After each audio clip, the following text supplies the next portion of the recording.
Hi friends, ഇന്നത്തെ പെരുവള്ളൂർ ചന്തയാണ് കേട്ടോ കാണുന്നത്. അന്ന് കന്നുകാലി ചന്ത മാത്രമേ വീഡിയോ എടുത്തിട്ടുള്ളൂ, പച്ചക്കറി ചന്ത ഒന്നും വീഡിയോ എടുത്തിട്ടില്ല. എല്ലാ പ്രാവശ്യത്തെയും പോലത്തെ ഇന്നത്തെ ചന്തയിലും പോത്തുകളും പോത്തുകുട്ടികളൊക്കെ നല്ലോണ്ട്.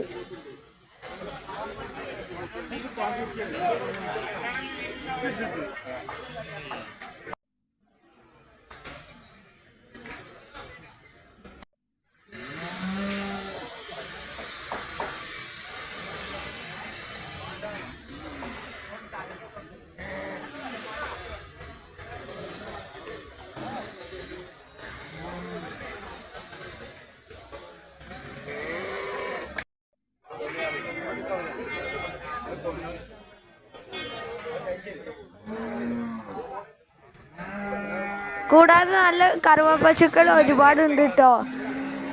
നല്ല പാലൊക്കെ ഉള്ള പശുക്കൾ കൂടുതലുണ്ട്. ഒരാഴ്ച മുന്നേ പ്രസവിച്ച നാടൻ പശുവാണ് കേട്ടത്. ഈ പശുവിന് 40,000 രൂപയാണ് ചോദിക്കുന്നത്. അതുപോലെ കുറേ ജേഴ്സി പശുക്കളുണ്ട്. ആടിൻ്റെ ഭാഗത്തേക്കൊന്നും ഞങ്ങൾ പോയിട്ടില്ല. ഇന്ന് ആടുകൾ കൂടുതലുണ്ടോയെന്നൊന്നും ഞങ്ങൾക്കറിയില്ല. അപ്പോൾ സബ്സ്ക്രൈബ് ചെയ്യാതെ ആരെങ്കിലും കാണുന്നുണ്ടെങ്കിൽ ഇതിൻ്റെ ഒന്ന് സബ്സ്ക്രൈബ് ചെയ്ത് സപ്പോർട്ട് ചെയ്യണേ.